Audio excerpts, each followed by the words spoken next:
열왕기상 8장 1절에서 11절 말씀을 제가 봉독해 드리도록 하겠습니다. 이에 솔로몬이 여호와의 언약궤를 다윗성 곧 시온에서 메어 올라오고자 하여 이스라엘 장로와 모든 지파의 우두머리 곧 이스라엘 장손의 족장들을 예루살렘에 있는 자기에게로 소집하니 이스라엘 모든 사람이 다 에다니멀 곧 일곱째 달 절기에 솔로몬 왕에게 모이고 이스라엘 장로들이 다 이름에 제사장들이 궤를 매니라. 여호와의 궤와 회막과 성막 안에 모든 거룩한 기구를 메고 올라가되 제사장과 레위 사람이 그것을 메고 올라가매 솔로몬 왕과 그 앞에 모인 이스라엘 회중이 그와 함께 그 궤 앞에 있어 양과 소로 제사를 지냈으니 그 수가 많아 기록할 수도 없고 셀 수도 없었더라. 제사장들이 여호와의 언약궤를 그 처소에 메어 들었으니 곧 성소의 내소인 지성소 그룹들 날개 아래라. 그룹들이 그 궤 처소 위에 날개를 펴서 궤와 그 채를 덮었는데 채가 길므로 채 끝이 내소 앞 성소에서 보이나 밖에서는 보이지 아니하며 그 채는 오늘까지 그곳에 있으며 그 궤 안에 두 돌판 외에 아무것도 없으니 이것은 이스라엘 자손이 애굽 땅에서 나온 후 여호와께서 저희와 언약을 맺으실 때에 모세가 호렙에서 그 안에 넣은 것이더라. 제사장이 성소에서 나올 때에 구름이 여호와의 성전에 가득하며 제사장이 그 구름으로 말미암아 능히 서서 섬기지 못하였으니 이는 여호와의 영광이 여호와의 성전에 가득함이었더라. 아멘. 오늘은 열왕기상 8장 1절에서 11절 말씀을 나누며 여호와의 영광이 성전에 가득함이었더라 라는 말씀 제목으로 함께 기도하도록 하겠습니다. 열왕기상 8장은 솔로몬이 완공된 여호와의 성전을 하나님께 봉헌하는 과정을 담고 있습니다. 솔로몬이 완공된 성전을 하나님께 봉헌하기 위하여 가장 먼저 한 일이 오늘 등장합니다. 바로 여호와의 언약궤를 여호와의 성전으로 옮기는 일이었습니다. 솔로몬은 왜 가장 먼저 여호와의 언약궤를 성전으로 옮겼을까? 여호와의 언약궤는 광야에서부터 여호와가 이스라엘 가운데 임재하시는 곳이었기 때문입니다. 여호와의 언약궤는 주님이 우리와 함께 하시지 그것을 강력하게 드러내는 장소였기 때문입니다. 자, 솔로몬은 하나님의 임재를 상징하는 이 여호와의 언약궤를 여호와의 성전으로 옮기기 위하여 이스라엘 모든 장로들과 모든 족장들 그리고 지도자들을 다 소집을 합니다. 그리고 모든 장로들과 모든 족장들이 다 모인 후에 언약궤를 성전으로 옮기기 시작합니다. 3절 4절 말씀해 보니까 그 모습이 기록되어져 있습니다. 이스라엘 장로들이 다 이름에 제사장들이 궤를 매니라. 여호와의 궤와 회막과 성막 안에 모든 거룩한 기구들을 메고 올라가되 제사장과 레위 사람이 그것을 메고 올라가매 제사장들이 언약궤를 메었습니다. 그리고 성전으로 올라가기 시작합니다. 그 뒤를 이어서 또 다른 제사장들과 레위 사람들이 모든 회막의 기구들과 그리고 회막에 쓰여있던 모든 거룩한 것들을 다 메고 그 뒤를 따라 성전으로 올라가기 시작합니다. 자, 그렇게 여호와의 언약궤를 메고 성전으로 올라가기 시작하자 이스라엘 가운데 어떤 강력한 역사가 일어나기 시작하는가? 5절 말씀에 보니까 솔로몬 왕과 그 앞에 모인 이스라엘 회중이 그와 함께 그 궤 앞에 있어 양과 소로 제사를 지냈으니 그 수가 많아 기록할 수도 없고 셀 수도 없었더라. 자, 언약궤를 중심으로 이스라엘 온 회중이 성전으로 올라가기 시작했다는 것입니다. 그리고 그곳에 하나님을 향한 예배가 있었다는 것입니다. 자, 이는 옛적 광야의 모습을 떠올리게 합니다. 이 언약궤를 맨 그 레위인을 중심으로 모든 이스라엘이 하나 되어 하나님의 임재 속에서 한 걸음 한 걸음 하나 되어 행진했던 모습을 떠오르게 하는 장면입니다. 자, 이 여호와의 언약궤를 중심으로 이스라엘 모든 사람들이 성전으로 향했다, 걸어갔다.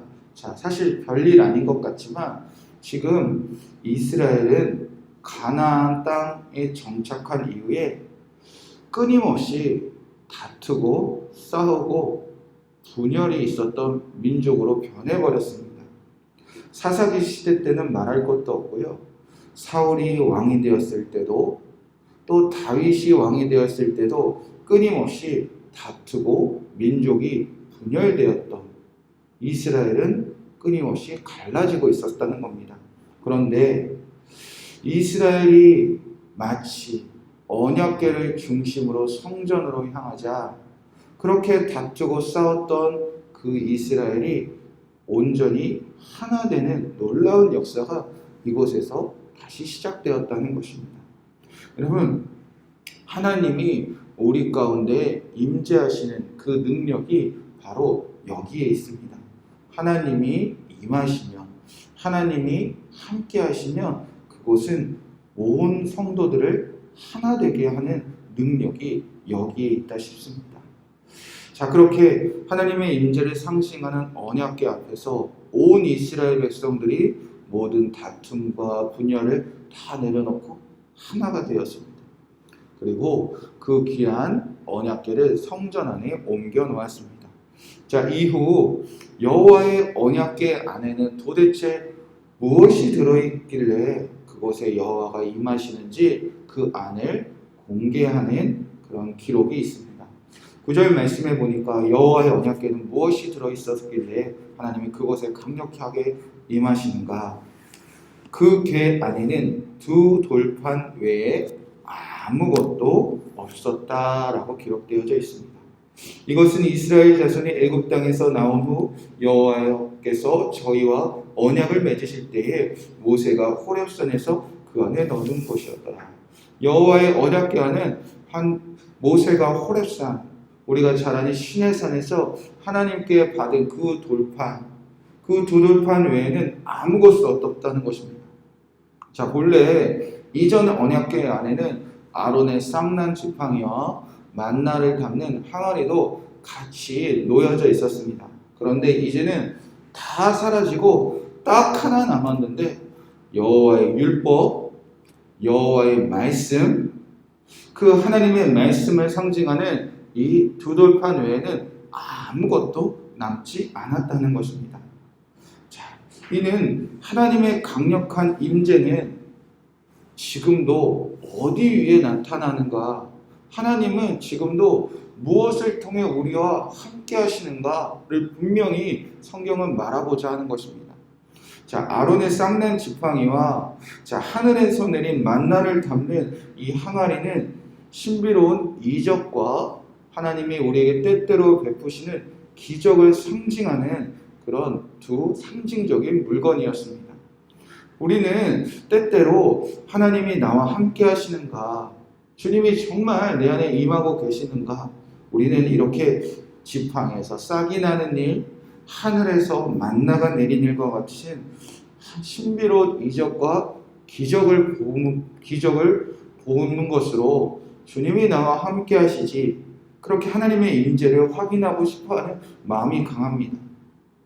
물론 하나님은 지금도 수많은 이적과 기적을 베푸시며 우리가 하나님을 정말 볼 수 있도록, 또 하나님이 내가 너와 함께한다, 이것을 정말 드러내는 이적과 기사도 지금도 끊이지 않고 있습니다. 그러나 하나님이 정말 하고 싶어 하시는 말씀은 무엇일까? 하나님이 우리와 함께 하시는 가장 강력한 말씀은, 가장 강력한 임재는 바로 말씀을 통해서 나타난다는 것입니다. 아론의 지팡이와 만나를 담은 항아리처럼 이적과 기사가 보이지 않아도, 이적과 기사가 나타나지 않아도, 때때로는 우리가 바라는 그런 놀라운 기적이 내 눈에 보이지 않아도 하나님은 지금도 우리와 함께 하시는데 가장 놀라운 기적은 그가 우리에게 말씀하고 계신다는 겁니다. 하나님은 지금도 성경에 기록된 이 말씀을 통하여 가장 강력하게 내가 너희와 함께한다, 그것을 말하고 싶어 한다는 것입니다. 그렇게 하나님의 언약궤 안에는 말씀이 있었고 그 말씀이야말로 주님이 우리와 함께 하시는 놀라운 증거라는 것입니다.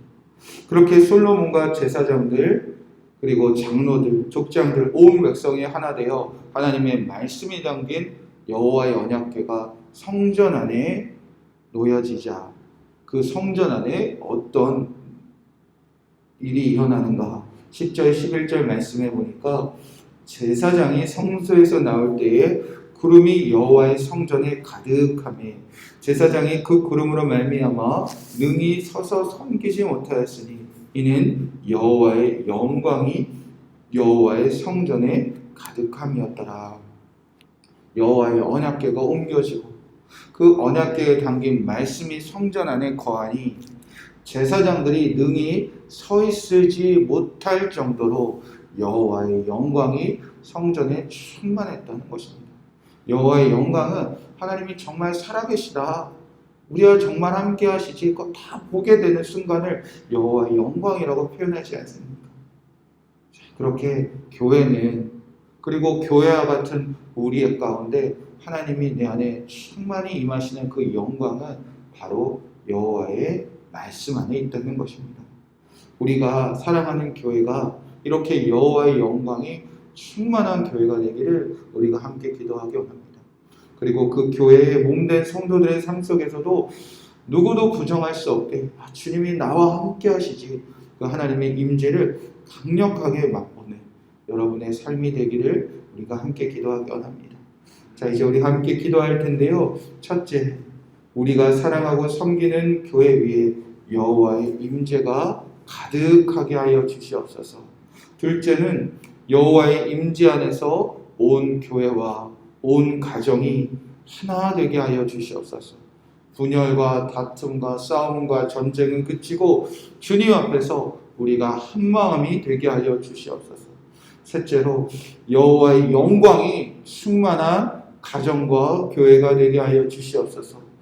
그 어떤 이적과 기사보다 성경에 기록된 하나님의 말씀을 통하여 가정과 교회 안에 우리가 능히 서 있을지 못할 정도로 하나님 정말 살아계시는구나 고백하는 가정과 교회가 되게 하여 주시옵소서. 이 말씀 붙잡고 함께 기도하고 여러분을 부르신 그 기도 제목 가운데 하나님의 임재 속에서 마음껏 주님과 교제하시고 기도하시고 평안한 마음으로 돌아가시기 바랍니다. 함께 기도하겠습니다. 하나님, 우리가 사랑하고 섬기는 교회 위에 여호와의 임재가 가득하길 기도합니다.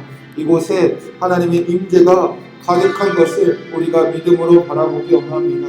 어처치 교회 위에 우리가 사랑하는 섬기는 교회 위에 하나님의 임재가 하나님이 함께 하시니 다 드러나길 원합니다. 그리하여 온 교회 성도들과 교회를 섬기는 모든 성도들의 삶 속에 주님이 함께 하심을 온전히 바라보게 하여 주시옵소서. 여호와의 임재 안에서 우리가 하나 되기 원합니다. 때로는 다투고 때로는 싸우기도 하고 때로는 분열되었을 때도 있습니다. 그러나 누구도 부정할 수 없는 여호와의 임재 안에서 이스라엘이 그 순간 성전으로 향하는 길에 다시 하나가 되었듯이 우리가 교회를 중심으로 여호와의 임재 안에서 하나 되게 하여 주시옵소서. 분열과 다툼을 떠나가게 하시고 교회 안에 임하신 성령 안에서 우리가 하나 되게 하여 주시옵소서. 성령 안에서 온 성도들이 하나 되게 알려 주시옵소서. 여호와의 임재 안에서 가정이 하나 되게 하시고 여호와의 임재 안에서 교회가 하나 되게 하시고 여호와의 임재 안에서 이 나라와 이 민족이 하나 되게 알려 주시옵소서. 여호와의 영광이 충만한 교회가 되길 기도합니다. 그 어떤 이적과 그 어떤 기사보다 영원히 변하지 않는, 영원히 사라지지 않는 하나님의 말씀을 통하여 여호와의 영광과 여호와의 살아계심을 맛보는 우리 던처치 교회가 되게 하여 주시옵소서. 주님의 영광을 맛보는 우리 교회가 되게 하여 주시옵소서.